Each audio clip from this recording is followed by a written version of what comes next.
I'll try not to be too depressing. Direct place. Geile Basslines gespielt, Intro TV.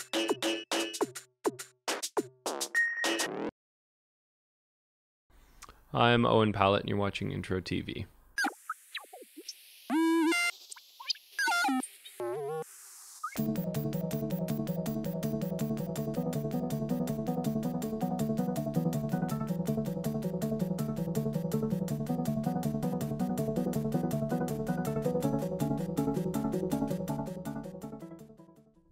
I think everybody at some point in the artistic process starts to think about, how the audience is going to react to this. In fact, I don't ever think it really leaves most people's heads.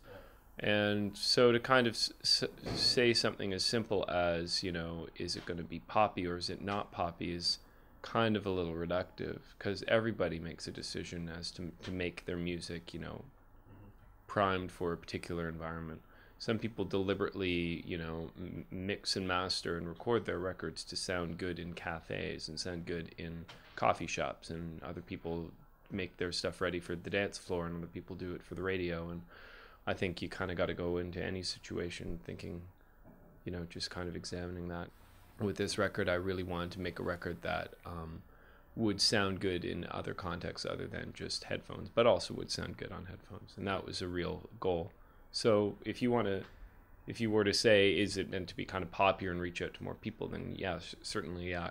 I guess that was kind of the intention, but I was thinking, I guess more on a technical level. I'm never gonna give it to you. I'm never gonna give it to you. I'm never gonna give it to you.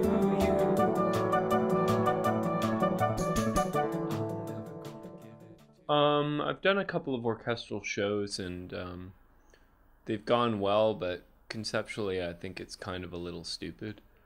The shows are really meant to have always been like a violin looping, and I can't really get away from that unless I was completely to change all the material. And me just singing in front of an orchestra puts me in the same sort of boat as like a professional, symphonic singer. The question that I put forth to every band that I do orchestral arrangements for is just kind of like, why do you need an orchestra to make your record better, And because the orchestra is just often associated with this kind of like style of music production that was born in the 60s and 70s of this Laurel Canyon Beach Boys sort of style thing, where people were using it because we didn't have synthesizers. So I created the record specifically to be an orchestra put to tape, and they're not songs that are meant to be performed by an orchestra live. They're meant to be listened to as a recording, and the live show is the same songs but re-envisioned for a live context. I don't know. I just feel as if often, an orchestra can be a very superfluous instrument.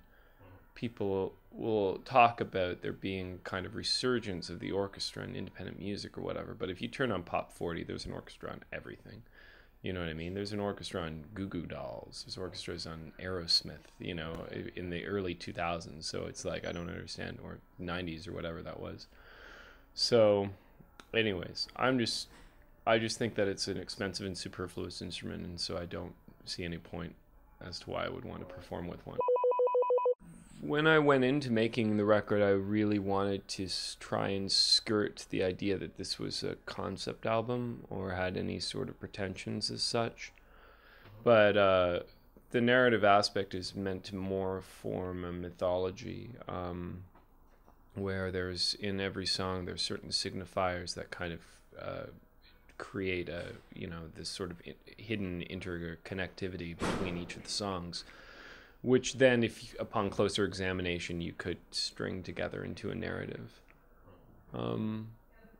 Lewis is really just meant to be a sort of a sort of metaphor for the object of my affection.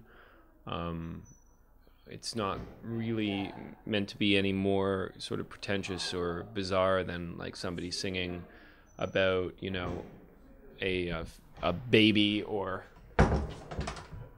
Oh, this door doesn't shut. than a baby or a shorty or, girl or boy or whatever people sing their love songs about. It's just meant to, I just kind of, because I wanted to sing the songs from the perspective of the other singing back to me, I wanted to kind of make him as specific as possible and really give him, almost make him seem like more a real character than myself in this record.